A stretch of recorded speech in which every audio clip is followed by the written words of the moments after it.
दूर से आवाज सुनने से ही पता चल जाता है एक रॉयल एनफील्ड आ रही है। आज हम में से अधिकांश लोग एनफील्ड बुलेट को एक ऐसे वाहन के रूप में देखते हैं जो परिष्कार और परिपक्वता को प्रदर्शित करती है। लेकिन एनफील्ड, जिसने दुनिया में विश्व युद्ध और भारतीय सेना के हिस्से के रूप में एक महत्वपूर्ण भूमिका निभाई, के पास बताने के लिए 120 वर्ष के एक दुर्घटनापूर्ण कहानी है। कई बार बंद होने के कगार से निकल चुकी ये कंपनी कैसे आज एक सफल वैश्विक ब्रांड बन गई, आज का वीडियो इसी कहानी पर आधारित है। डी-डे वो दिन था जब नॉर्मैंडी में मित्र देशों की लैंडिंग ने द्वितीय विश्व युद्ध की गति बदल दी। लेकिन ये केवल बड़े पैमाने पर सहयोगी सेना नहीं थी जो फ्रांस के तट पर उतरी थी, जो जर्मन सेना के खिलाफ लड़ी थी। ये पैराट्रूपर्स भी थे जो तट के साथ बड़े पैमाने पर नाजी तैनाती के पीछे पहुंच गए थे। रॉयल एनफील्ड मोटरसाइकिल भी ब्रिटिश सेना द्वारा उनके पैराट्रूपर्स की तीव्र गति के लिए प्रदान की गई थी। ट्यूबुलर क्रेट पैराशूट का उपयोग करके इन बाइक्स को दुश्मन की रेखाओं के पीछे तैनात किया गया था। ये बाइक्स ऊबड़ खाबड़ सड़कों पर 65 किलोमीटर प्रति घंटा की अधिकतम गति से चल सकती थीं और बहुत कम गुणवत्ता वाले ईंधन पर चल सकती थीं। इन बाइक्स का इस्तेमाल ब्रिटिश भारतीय सेना न केवल नॉर्मैंडी में बल्कि जापानियों के खिलाफ कोहिमा और इम्फाल की लड़ाई में भी किया था। बाइक के शानदार प्रदर्शन को मीडिया द्वारा काफी सराहे जाने की वजह से एनफील्ड ने दुनिया भर में कई सारे प्रशंसकों को हासिल किया। युद्ध के बाद एनफील्ड ने इन बाइक्स को जनता के लिए उपलब्ध कराया। इनमें से कुछ को मद्रास मोटर्स लिमिटेड नामक कंपनी द्वारा भारत में आयात किया गया था। ये वो समय था जब भारत ने स्वतंत्रता प्राप्त की थी। उस समय भारतीय सेना सीमा पर गश्त करने के लिए ट्रायम्फ और BSA बाइक का उपयोग करती थी। ये मोटरसाइकिलें हमेशा खराब होने लगी, जिसकी वजह से भारतीय सेना ने एनफील्ड की ओर रुख किया। कंपनी से 3 साल पहले ब्रिटेन में लॉन्च किए गए 350 सीसी बुलेट मॉडल की 500 बाइक्स को आयात करने का निर्देश गवर्नमेंट ने मद्रास मोटर्स को दिया। ये मोटरसाइकिलें 1953 की शुरुआत में रेडिट से भारत आई। भारतीय सेना ने जल्द ही महसूस किया कि ये बाइक्स उन बाइक से कहीं बेहतर थीं जिनका वे इस्तेमाल कर रहे थे। इसके साथ सेना ने और अधिक बाइक्स प्राप्त करने की रुचि व्यक्त की। लेकिन भारत सरकार बाइक्स को इंपोर्ट करने के बजाय स्थानीय स्तर पर बनाना चाहती थी। नेहरू की सरकार का मानना था कि भारत में औद्योगिकरण मोटरसाइकिलों के निर्माण के माध्यम से लाया जा सकता है। एनफील्ड इस शर्त का पालन करते हुए भारत में बाइक बनाने के लिए तैयार हो गई। 350 सीसी 4 स्ट्रोक इंजन वाली सबसे जानदार बुलेट देने का वादा उन्होंने किया और इसमें मद्रास मोटर्स भारत में उनकी भागीदार बनी। फिर 1955 में एनफील्ड इंडिया की स्थापना हुई और मद्रास के पास तिरुवोट्टियूर में प्लांट बनाया गया। उस समय देश भर में सेना और पुलिस बलों के लिए बुलेट्स का निर्माण यहीं से होता था। विडंबना यह हुई कि इस बीच इंग्लैंड में रॉयल एनफील्ड कंपनी बंद हो गई। वजह थी भारी नुकसान। इस प्रकार तिरुवोट्टियूर दुनिया का एकमात्र ऐसा स्थान बन गया जहां बुलेट का निर्माण किया जाता था। भारतीय कंपनी ने ब्रांड नाम रॉयल एनफील्ड का उपयोग करना भी बंद कर दिया। एनफील्ड इंडिया शुरू में इस बात से परेशान थी कि मोटरसाइकिल के कुछ हिस्से अभी भी ब्रिटेन से आयात किए जाते हैं। उदारीकरण से पहले का दौर था ये। उस समय भारत में सालाना लगभग 2 लाख दुपहिया वाहनों का निर्माण होता था। बजाज स्कूटर का भी 80% बाजार पर कब्जा था। ये स्कूटर मध्यम वर्ग के लिए एकमात्र किफायती वाहन था।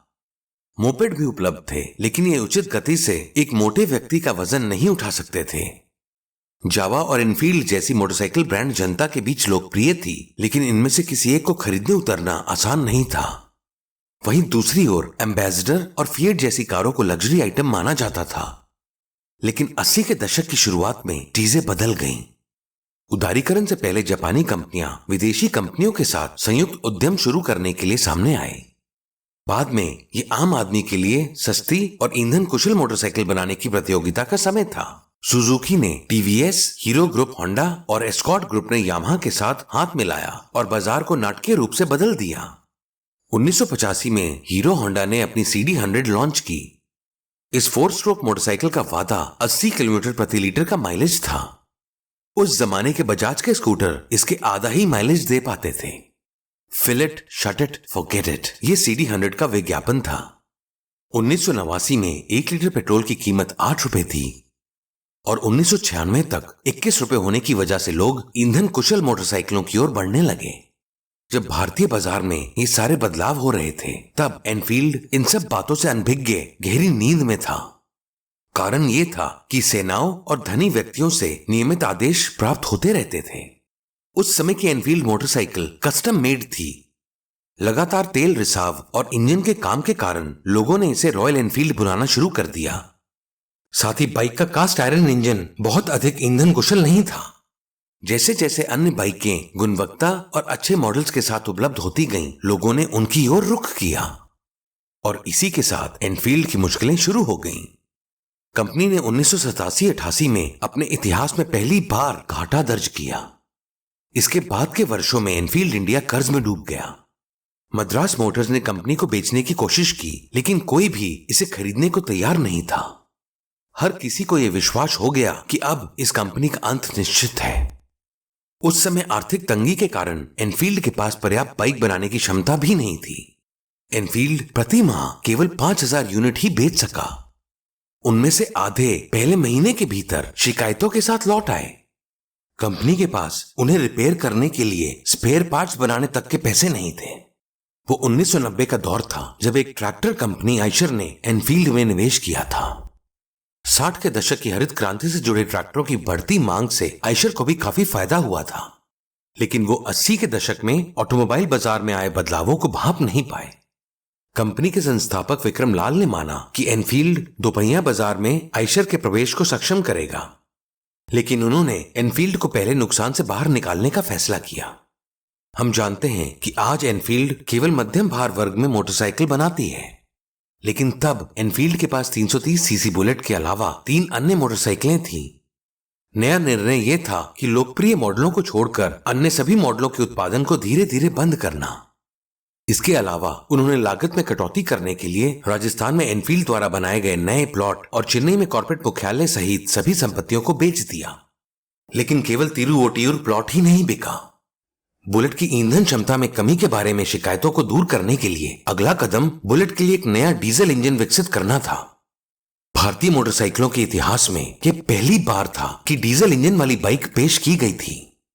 इसके अलावा एनफील्ड ने माइलेज को 32 किलोमीटर से बढ़ाकर 40 किलोमीटर प्रति लीटर करने के लिए पेट्रोल इंजन में मामूली बदलाव भी किए। इसके अलावा एनफील्ड ने एक नई 500 सीसी बाइक और 175 सीसी फ्यूरी का संशोधित संस्करण पेश किया। इसके अलावा उन्होंने वाहन की सर्विसिंग गुणवत्ता में सुधार करने के लिए देश भर में कई मैकेनिकों को प्रशिक्षित किया। 1994 में आयशर ने मद्रास मोटर से एनफील्ड का अधिग्रहण किया। उसी वर्ष एनफील्ड इंडिया ने यूके की कंपनी के साथ अपना पेटेंट विवाद सुलझा लिया और कंपनी को रॉयल एनफील्ड के रूप में पुनः ब्रांड किया गया। उस समय भारत वायु प्रदूषण को नियंत्रित करने के लिए नए मानकों के साथ सामने आया। निर्माताओं को BS1 के प्रभाव में आने से पहले यामाहा RX100 और सुजुकी शोगन को बाजार से वापस लेने के लिए मजबूर होना पड़ा। इन 2 स्ट्रोक बाइक्स को पेट्रोल में लुब्रिकेंट ऑयल मिलाकर चलाया जाता था, अतः उनके द्वारा छोड़े गए धुएं में अधजले तेल वायु को अत्यधिक प्रदूषित करते थे। इसके विपरीत शुद्ध पेट्रोल जलाने वाले 4 स्ट्रोक इंजन अपेक्षाकृत साफ होते थे। कई लोगों का मानना था कि रॉयल एनफील्ड जो पुराने इंजन का इस्तेमाल करती थी, नए एमिशन नॉर्म्स के लागू होने से बंद हो जाएगी।